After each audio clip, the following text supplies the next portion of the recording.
અનાજ અને કપડાં ફ્રીમાં આપવાના બહાને સોનાની વસ્તુઓ પડાવી કઠિયાઓ ફરાર, પોલીસ દોડતી થઈ, તપાસ શરૂ।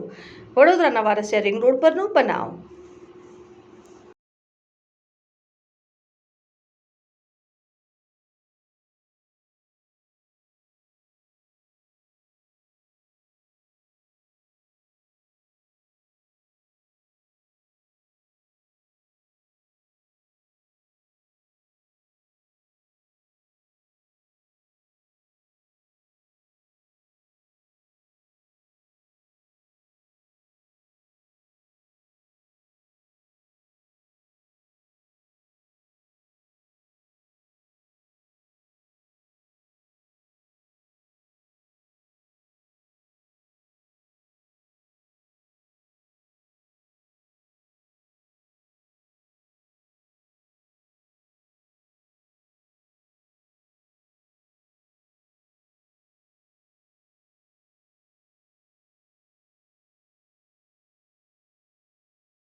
એટલે અમે શાક લેવા આવતા હતા કિશનવાડી મગધરા માર્કેટ। તે બે માણસ હતા ને, એક માણસ તે કહે છે કે ચલો કે બા તમને કહે છે કે અનાજ આપે છે અમારા શેઠના તે કે 10 વર્ષે છોકરો આવ્યો છે તો કે અનાજ ને કપડાં એવું આલે છે। તો પેલા બા કે ચલો ને કે મને લઈ જાઓ। તો અમે બે જણ જોડે આવ્યા અહીં આવ્યા ને તો મેં કીધું અમે અહીંયા રોડ પર બેસીએ છીએ, તમે લઈને આવો। તો કે ના, ત્યાં આગળ પેલી ગાડી અગાડી બેસો કે છે।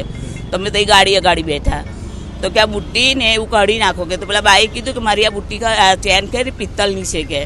તો કે ના, તોય કે કાઢીને તમે મૂકી દો। તો થેલીમાંથી મૂકી અને પછી આ થેલીમાંથી એ લોકોએ કાઢી લીધી। પછી કઈ બાજુ ગયા ને લોકો? આમ જ નીકળ્યા બે જણા। તમારું શું ગયું? મારી બુટ્ટી ગઈ, એ બાની ચેન ને બુટ્ટી। કેવી રીતે આયા હતા એ લોકો? તમને કેવી રીતે પાછા? એટલે અમે ત્યાં શાક લેવા જતા હતા તો કે છે કે તમારે અનાજ ને એવું રેશન કાર્ડ જોઈએ છે કે? તો કે ત્યાં તમને આપશે કે છે। ચાલો કે છે, અમારા શેઠના તે છોકરો 10 વર્ષે આવ્યો છે ને તો પછી આ બાકી ચાલો ને કે જઈએ કે છે। તમે જોડે જોડે આવ્યા। હાલ પોલીસ ઘટના સ્થળે પહોંચી, પોલીસને જાણ કરી આપણે? હા, કરીને પછી કરી આ બાબો આવ્યા પછી। શું નામ તમારું? ભાનુબેન। આમાં મારી મધર શાકભાજી લેવા માટે આવ્યા હતા તો ત્યાંથી અમે અહીંયા રિટર્ન આવ્યા તો મને ફોન આવ્યો ઘરેથી કે બેટા અહીંયા આવીને આવું થયું છે।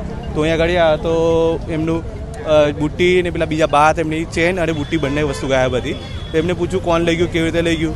તો એમને એવું કીધું કે પછી બે વસ્તુ મને કે અનાજ ફ્રીમાં આપે જેવી રીતે લઈને આવી, લાલચ આપીને લઈને આવ્યા અને પછી એવી રીતે લઈ ગયા। પછી મેં આવીને 100 નંબર ડાયલ કર્યો, ત્યાર પછી પોલીસ આવીને પોલીસ કાર્યવાહી આગળ ચાલુ છે।